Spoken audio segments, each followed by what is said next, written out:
Hi, this is Rounik for Ask.Audio, and we're going to be taking a look at the new Audio Studio Pro SP5s. Now, these are the first foray into studio headphones. In fact, I think any headphones that Audio has made to date. So, Audio, you probably know them as being the manufacturer of highly reputable studio monitors. Now, Audio have partnered with a company called Ultrazone, who are responsible for their patented S-Logic Plus technology, which basically means they're not just pumping the sounds direct into your ears, just like that, but they actually are doing a lot of sound staging work there. And the design of the headphones is really meant to be that you have fatigue-free listening, which is great when you're mixing. So let's have a look inside the box. What comes inside this box? Well, you might be surprised to see the headphones themselves. Now, these are really light, really light, in a satisfying way. I do like the design, the structure. They look like literally any other headphones, and probably they look a little bit like headphones that could be a lot cheaper. I'm not sure what the material is. I think it's not leather, but it's very comfortable. You can extend the band here, so you can get them to fit well on your head, like so. Right? They have a closed back system here, which means that when I put them on, when I have them positioned right as well, there's very little else that I can actually hear, which is very good. They have an impedance of 70 ohm. The frequency response of these is 8 hertz to 38 kilohertz.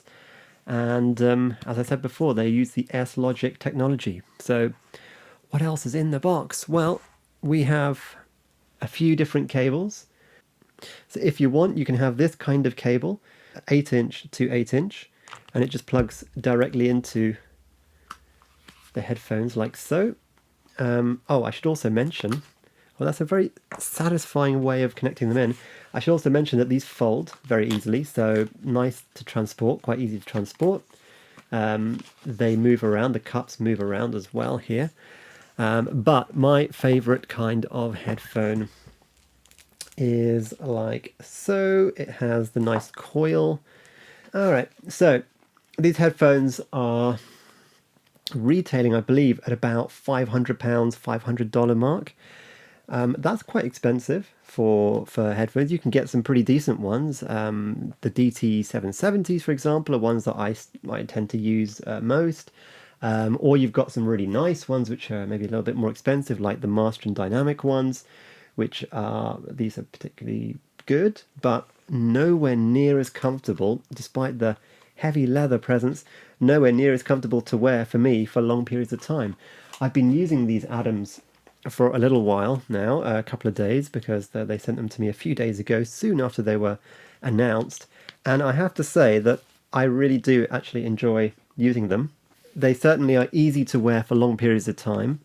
So how do they sound? Well, let's find out. No, we can't find out because they're headphones and you can't hear them unless you go to a store and try them on, which I actually would recommend that you do.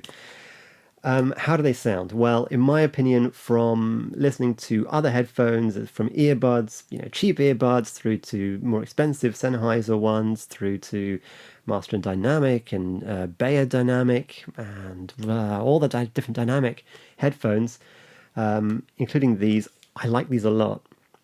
They don't have that punchy, oversaturated bass thing going on that a lot of consumer level high-end headphones do, and I like that because it means I'm listening to the more subtle nuances within the bass as opposed to just a flat, muddy sludge of big, powerful bass that hits your ear in this case, but in a club it might hit your stomach.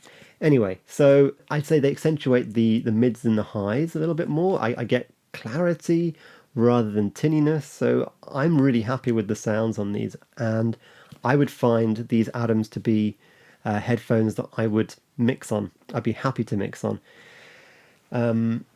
I've yet to test them out some more. I've had them for, I think, 4 or 5 days now, and I've been using them a lot. In fact, I've got to the point where I don't really want to wear anything else. I'm just enjoying listening to my own mixes and to other music, and even watching videos, etc. Listening to these, I'm really enjoying it.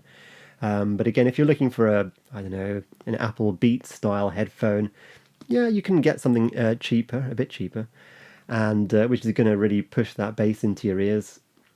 These, for me, obviously have a better functionality for studio monitoring, for recording, for mixing, and perhaps even to listen back to masters. I would recommend giving these a shot, checking them out. If you're near a store or a place where you can go and listen to headphones, and they have these in stock, definitely give them a listen. This is Rounik Sethi for Ask.Audio. I hope this has been helpful and useful. Feel free to leave your comments in the comment section below. Subscribe to the video. Check out the Ask.Audio Academy, where we have professional trainers and people who are even Grammy nominated. All sorts of really, really cool professionals who provide their professional experience and advice, and in our range of audio courses covering all the software, all the hardware you can imagine, and studio techniques, recording, synthesis, everything under the sun. So this is Rounik for Ask Audio. I hope you enjoyed the review. Stay tuned. Take care.